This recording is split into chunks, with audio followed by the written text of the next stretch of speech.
They may only be 3 days into searching for a new head coach, but Pat Bowlen and staff aren't wasting any time. Good evening, I'm Pedro Lumbaugh. They're currently on the East Coast this weekend conducting 2 separate interviews.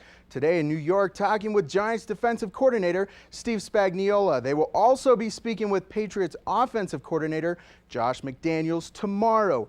Then we'll return to Denver for interviews on Monday with Tampa Bay's Raheem Morris. OU's Bob Stoops, once considered as a person of interest, pulled his name out today, stating he was not officially notified and he was happy to stay in Norman. Stoops apparently got a $3 million bonus from the university due to a contract stipulation. I don't think he's going to go or leave Norman anytime soon. Now, sticking with the NFL, 2 wild card games in play tonight. First stop, the Arizona Desert. Cardinals hosting the Falcons. It's the home team on the board first. Cardinals using a little trickery. That was a flea flicker. Warner's 42-yard pass caught by receiver Larry Fitzgerald. Second quarter, Cardinals looking good. That's Anquan Boldin with the catch. Then he's off down the sideline, 71 yards to pay dirt.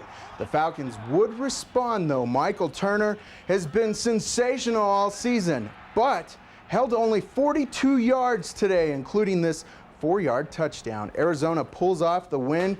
Falcons held to only 250 total yards. Quarterback Matt Ryan was picked off twice. The Cardinals will move on after their 30-24 win. Now, the Chargers and Colts were in the nightcap. Chargers LaDainian Tomlinson starting despite having a torn tendon in his groin. Currently, the game just went final, and I think it's actually in overtime. They're both tied at 17. Now, staying with football, it's time to go bowling. To the International Bowl, University of Connecticut versus Buffalo. First half was all Buffalo. That was because UConn couldn't hold on to the ball. The Huskies turned the pigskin over 5 times today. But the second half belonged to UConn's Donald Brown. Brown rushed for 261 yards. Hey, give the kid the game ball. The Huskies go on to win 38-20. Well, 6 freshmen and 3 sophomores make up more than half of Air Force's men's basketball roster. But behind the youth and inexperience lies 3 seniors who refuse to have this year categorized as a rebuilding year. All 3 average in double figures. In the last 13 games, the Falcons get their first conference test tonight against San Diego State. Aztecs going on an early 5-0 run. Falcons answer. That's senior Matt Holland. Drains the 3.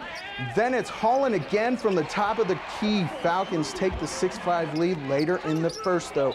Senior guard Andrew Hankey goes up, has a block, grabs a loose ball, then goes up strong. Hankey with the finish.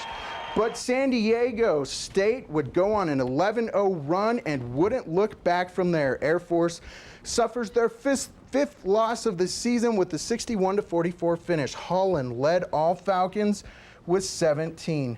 Now, the ladies also took the court earlier today in a Service Academy duel against Navy. Falcon sophomore Ramey Beck drains a 3 with 23 seconds left to lift Air Force over Navy. 65-62 was that final. The ladies are now 1-1 against service academies. And finally, the Nuggets were at home tonight, taking on the Hornets. The game is still in progress in the 3rd quarter. Actually, I think it's the 4th quarter. The Nuggets are leading, and they're led by Carmelo Anthony, who has 20 points. Oh.